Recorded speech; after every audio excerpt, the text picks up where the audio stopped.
Hello viewers, my name is Agyapong and this is AAU Talks. Today, we are focusing on AAU Graduate Internship. Over the last 4 years, AAU, with funding from the CEDA, has been supporting graduate interns, graduate students to undertake industrial internship in various organizations. And with me in the studio is Afua Klege, an economist and an environmental economic researcher, and a PhD candidate from the University of Cape Town, South Africa, to share her stories during her internship period at the United Nations University in Ghana. I'll take a quick break, and when I return, we'll zoom into our discussion. You may not have heard about us, but we have heard about you. You've been searching for a new kind of university that matches your ambition. Our world-class education is renowned, but there is more to us. Meet the university in Ghana that is transforming Africa. One that is nurturing a new generation of ethical, entrepreneurial leaders. One that offers scholarships thanks to the Mastercard Foundation, so that you can be part of our community of students who stand for integrity, discipline, and excellence. There is only one such university, only one, where 100% of graduates receive job offers or graduate school admissions. You may not have heard about us, but we have heard about you. You are Africa's future, and we are Ashesi University College. Together, we can begin to create a new Africa. Welcome back to the program. Hello, Rebecca. Hello, welcome to AAU. Thank you. How was your flight from South Africa? Very good, except for some turbulence near, I think, in Namibia. Namibia. Yeah, well, but apart from that, it was beautiful. Once you are safely here. Exactly. Yes.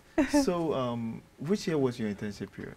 I think 2014, from June to December 2014, I think. Well, that's great. And I mentioned UniWider, UN University. It is Institute of United Nations University, yes. Institute of Natural Resources for Africa.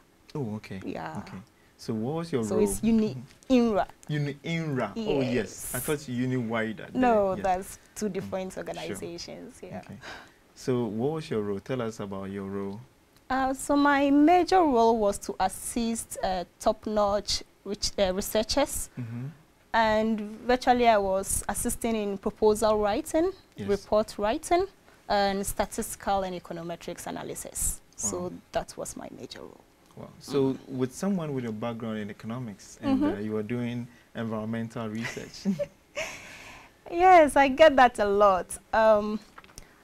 I think I had a switch, yes. from my master's education to my master's level to my PhD, all because of UNINRA. It started when I was working with my then supervisor, Mr. Isaac Dasmani. Yes. He was an environmental economist, so I used to proofread his thesis, yes. and it was on climate change, climate variability at the time. So when I had the opportunity to do an internship, I was curious because I had no environmental economics background. So UNINRA was a perfect place for me. Yes. And after staying with them for about 6 months, I realized this is it. I want to really pursue something in the lines of climate change, environment. So that's how come I had to switch from a macro, an ongoing macroeconomist to an environmental economist. Wow. Yeah. Wow. So kindly tell us about some of your major challenges during your internship period. I think my major challenge, I can draw it from what I said earlier. Yes. Was that I had little knowledge in climate change and natural resource issues at the time. Yes. So it was basically a learning process for me. But what helped me was my statistics and econometrics background.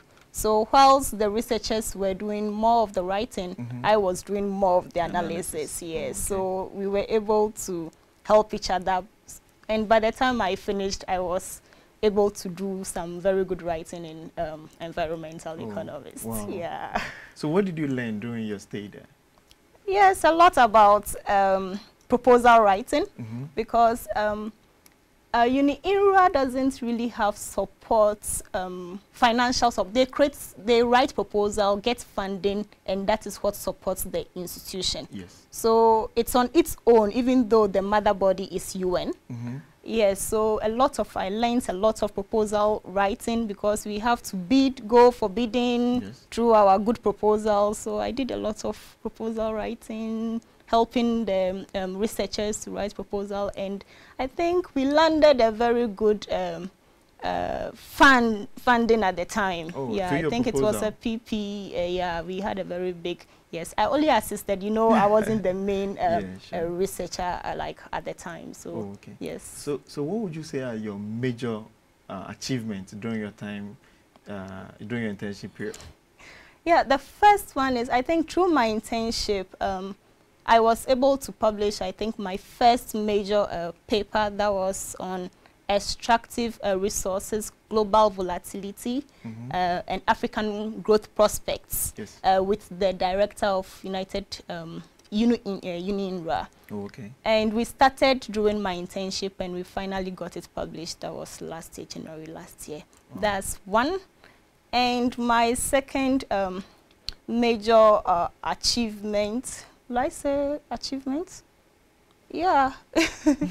was I did a lot of country reports. Yes, at the time we were writing a country climate report for both Francophone countries and Anglophone countries. I was still working on the Anglophone countries. And trying to know the impact, what is the state of countries when it comes to climate change, how can we help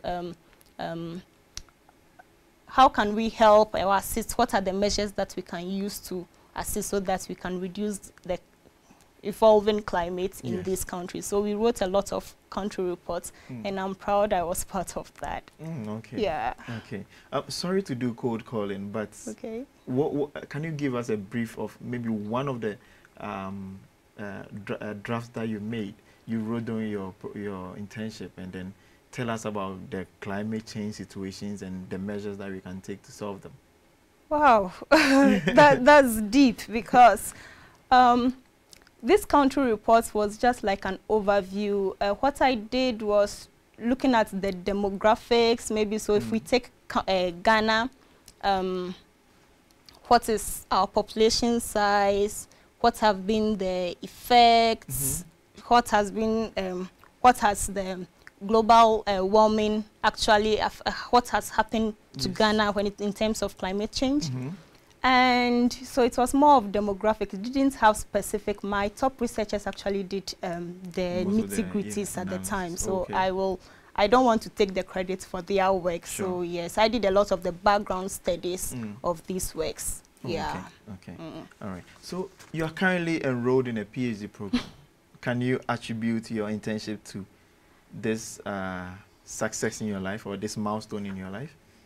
Yes, to some extent. I said to some extent because, one, this is an evolving macroeconomist that just switched to become an environmental economist. And besides, I think on my CV, when I was applying for my funding, on my CV, I had working a researcher at UNINRA, and virtually gave me support from Environments for Development. Yes, so the funders of my program. Yes, so I think doing the internship was very, very helpful to me. Yeah, so that's what I can say. So in economics, you say it gave you the big push? It gave me the big push. I needed that big push, and UNINRA gave me that big push through EFD. So I would want to know, what would you do different if you were to start the whole process again? If you were to go through the applications for your internship and everything, what would you do different? What will I do different? I doubt if I'll do anything different. Getting the internship, I was really pushy.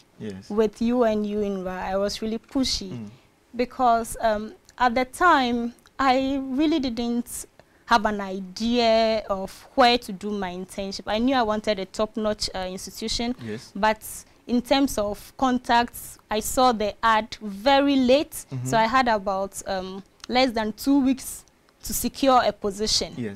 So I found, what helped me was I got the email address of the director at the time, so I sent him an email and attached my CV. So telling him that, look, this is a smart girl, this is what she does, I'm very good with statistics, I'm very good with econometrics. Don't you think you need such a person in your organization, given that the funding will be coming from another organization? So this is how I landed it. So I was a bit pushy, so doing something differently, I think I gave it all and I landed you UNIRA, yes. So how was the application process when it came to you applying for the sponsorship from AAU? The application process, I think, was smooth. It was just getting the your mother institution where you want to work. I saw the notice on my school's department's billboard at the time, notice board at the time, and we saw it was pasted very late, like about, I think, 1 week to the first deadline. We had 2 deadlines, 1 week to the first deadline, then like about 2 weeks to the, like, when they extended the deadline. Yes, so from there, all you have to do is to just get an institution where you want to be placed, where you want to do your internship, find a support letter from them, and just send scanned copies with other recommendation letters to AAU. So the application process, I must say, it was really smooth. There was no complications, and once they get it and they see that you are qualified enough, then they give you your internship funding. So the application process was really smooth. Right. Okay, thank you very much. Hello, viewers.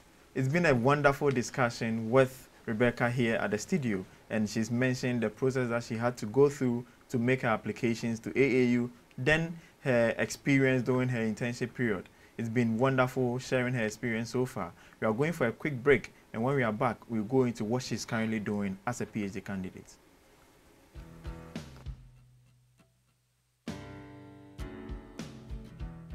One of the universities set up in our pre-independence era, the Kwame Nkrumah University of Science and Technology.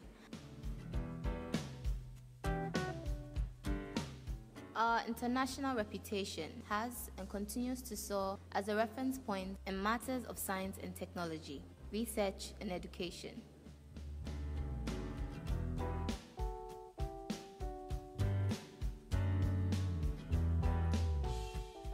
We believe that the future belongs to those who have sound technology acumen. I love USD.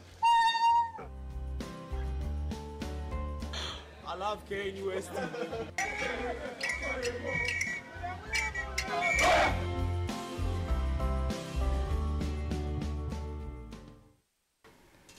Welcome back, viewers. So with me at the studio, is with Rebecca Klege. She's a former an AAU internship alumni and currently a PhD candidate at the Cape Town University in South Africa. We've already had discussion about her internship period at the university, United Nations University, and she shared her experiences during her application and also her experiences during her internship period. Now, we are going to talk a bit about what she's currently doing as a PhD candidate. Vicky. Hello, Sam. Yes. So your PhD work, can you just brief us on what you are doing? Yeah, so I'm working on renewable energy in Rwanda. Yes. And what I'm doing is using behavioral economics to actually look at gender differences for entrepreneurs, female entrepreneurs actually working using renewable, like solar lanterns. So that's what I'm working on. And you can see the environmental bits that is there. Yeah, so virtually that's what I'm doing. So what is the projected outcome? What's the significance of what you are doing? Yeah, it's important. You know, normally when you look at the global energy studies, we actually try distributing light, solar lights to people so that they can have access to a modern energy. But with what we are doing, we are actually established entrepreneurs who are using this light. So people come, customers come, and they recharge this light for them at a fee. And they are going to receive some level of income. We can look at the welfare effects of this. So it has really very important. And looking at gender, we have tried to structure our project in such a way. Even though it's part of my PhD, it's a bigger and a broader project where we have a lot of researchers working on it. I wouldn't want to go into the nitty-gritties, but it's really have significance when it comes to renewable energy and actually empowering female. Yes. That's great. That's some good work you're doing there. And have you made any paper presentations? Yes, if you can share your experience on that. Yes, quite a few. Wow. Oh, I think there are lots. Yeah, so I just recently did a presentation at the World Congress in Sweden. Yes. Yes, and the paper I presented is a joint work I did with my academic advisor, Professor Martin Visa, and some few researchers based in the United States, looking at how we can use behavioral interventions to actually reduce energy consumptions in office buildings. So that's my most recent presentation. I think, yeah, I should just leave it at that. Yeah. So your PhD, your internship, what's the goal for the future? So my primary goal for the future, career-wise, is just to be academia, researching, and consultancy. Academia definitely goes hand in hand with research. You can't be a very good academic without good publications out there. So that's what I'm looking at. And consultancy. And finally, anything positive that I can do to put Ghana on the global map. That is what I'm for. Yeah. Wow. Thank you. And what can AAU do, or what can a development organization like AAU do to support you as students, as an academic or something? You know, AAU is for higher education. So what I feel they can do is when I have researchers and when I do research, publications and stuff, I would love them to actually take it and put it out there, because mostly in the academia, we normally do very quality research, but we don't really get it to the policy implementers, which is not very good enough. So I think since AAU not only do they deal with higher education, they also have links with policymakers. I think the best how you can support we as researchers is to actually help us put our findings out there. Yeah. Okay, so now let's get back to our discussion on internships. Any advice for someone who is considering doing an internship, and what should that person do when he gets an opportunity in an organization? Yes, the first thing is to put in your all. The first thing is to put in your all in seeking the internship, whether there is a monetary benefit or not, because you may never know who is watching. Funny enough, I've had situations where people I didn't have personal contact with, I see them and they know me, maybe via my presentation somewhere or by through website. So just make the efforts. Don't sit back. Just push yourself till you get that top-notch internship that you are looking for. Your dream job, your dream internship, because it's not, you see, when you start, it's not necessarily the monetary benefit. It is when you grow, then you realize that as you do it and do it well, the monetary benefits also come to play. So it's not all internship that have funding like mine. Yes, but I think you shouldn't give up on that. Just keep pushing.